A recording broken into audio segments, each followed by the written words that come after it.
আল্লাহ মেয়েদের বাইরে যাওয়া নিষেধ করেননি। আপনার মেয়ে কর্ম করবে, সংসারের কর্ম করবে, বাড়িতে দেওয়ার বাসুরে জয়েন্ট ফ্যামিলি তাদের সামনে যাবে, কর্ম করবে, মাটি কাটবে, সব করবে, পর্দা সহ করবে। ইমানের পরে আল্লাহর ওলি হতে কি লাগবে? ইমানের পরে কি লাগবে ভাইরা? তাকওয়া। তাকওয়ার ব্যাপারে ছোট্ট একটা কথা আপনাদের বলবো। আপনারা সবাই ফুরফুরার পীর সাহেবের মুরিদ, আল্লাহওয়ালা মানুষ। দুটো তাকওয়ার কথা বলবো, একটা বললে হবে না, দুটো বলবো।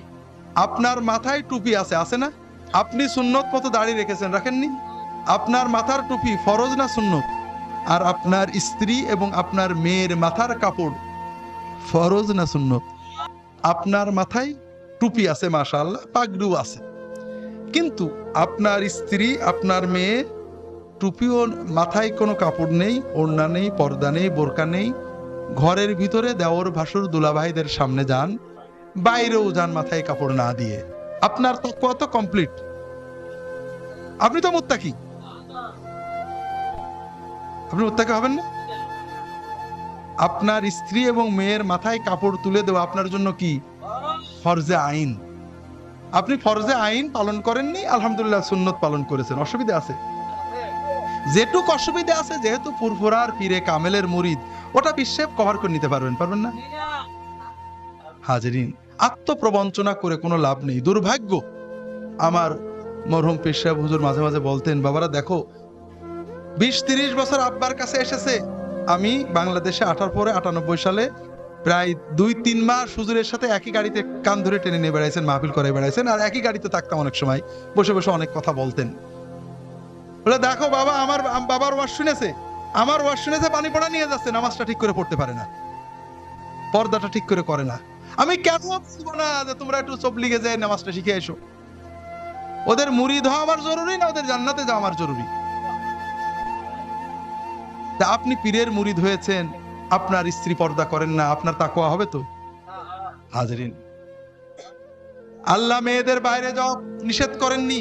আপনার মেয়ে কর্ম করবে, সংসারের কর্ম করবে, বাড়িতে দেওয়ার বাসুরে জয়েন্ট ফ্যামিলি তাদের সামনে যাবে, কর্ম করবে, মাটি কাটবে, সব করবে, পর্দা সহ করবে। কোন মেয়ে যদি মাথার চুল বের করে, কান ঘাড় গলা বের করে বাইরে যান, ঘরের ভিতরে দূরের আত্মীয়দের সামনে যান, প্রতিটি সেকেন্ডে একটা করে জিনা করার মতো কবিরা গুনাহ তার আমলনামায় লেখা হতে থাকে। তার স্বামীর আমলনামায় লেখা হবে একইভাবে। হাজরিন, আর কোন মেয়ে বাড়ির ভিতরে জয়েন্ট ফ্যামিলি, আত্মীয় স্বজন এসেছে, কাজ করতে হবে, তাড়াতাড়ি বুরকাটা পরে নিয়ে কাজ করছে, খাবার বেড়ে দিয়েছে, রান্না করছে, বাইরে গিয়েছে, এই পর্দা করে বাইরে গিয়েছে, প্রতি সেকেন্ডে তার একটা করে ফরজ ইবাদত পালনের সওয়াব আমলনামায় লেখা হবে।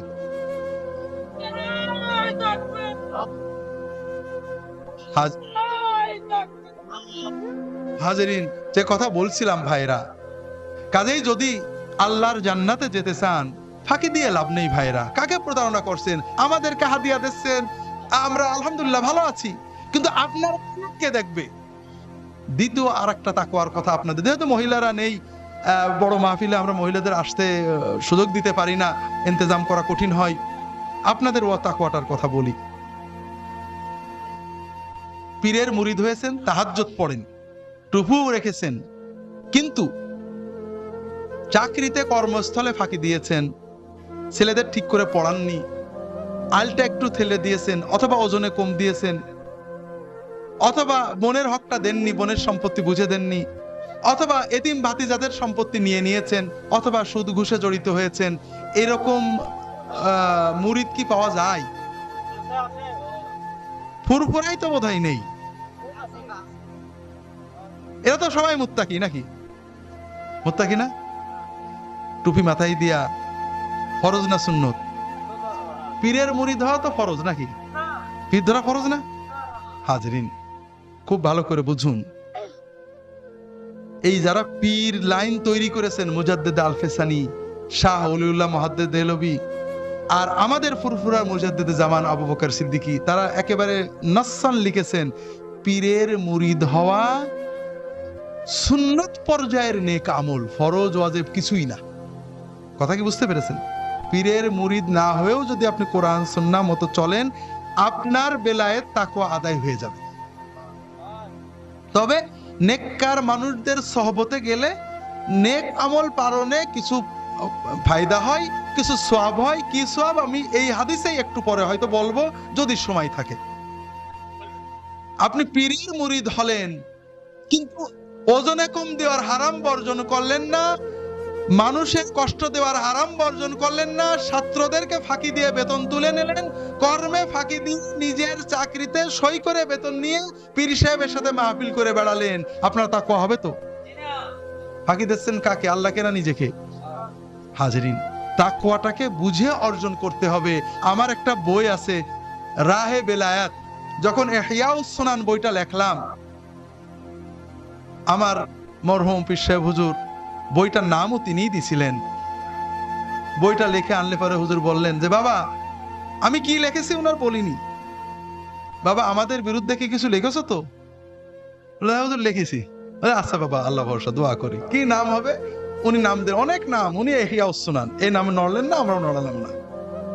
এই বইটা প্রকাশ পাওয়ার পরে বললেন যে বাবা তোমার বই পড়ার পরে এখন তার কোনো বই পড়তে সাহস হয় না, জাল জালিয়াতে, জয়ীবাদী, দুর্বলতা, সহিহ হাদিসের আলোকে একজন সালেকের আমল কি হবে, কিভাবে আল্লাহর ওলি হওয়া যায়, এটা তুমি একটা লেখো। তা আমার এলেমও কম, যোগ্যতাও কম, ভাঙাচুরো লেখলাম রাহে বেলায়াত, হুজুরের দেওয়া নাম। যদিও নামটা একটু ফার্সি উর্দু মতো হয়ে গেছে, অনেকেই বলে আপনি একজন প্রফেসর মানুষ, এই খালি আরবি ফার্সি নাম দেন, একটু বাংলা নাম দিলে তো ভালো হইতো। তো যাই হোক, আমার হুজুর ওটা চয়েস করে দিছিলেন। এই বইটা আপনারা পড়লে পাবেন আল্লাহর ওলি নফল দিয়ে শুধু হওয়া যায় না, ফরজের পরে নফল দিয়ে হতে হয়। আল্লাহ রাসূল হাদিস শরীফে বলেছেন, আজকে বলার সময় নেই। হাজেরিন, এই ঈমান এবং তাকওয়ার সাথে আল্লাহর বড় ওলি কারা? আমরা যারা বিরুদ্ধ হয়েছি, যত ঈমান তাকওয়া করি, আমরা সিনেমা দেখি নে, গান শুনি নে, আরে গানের মজাই তো নেই।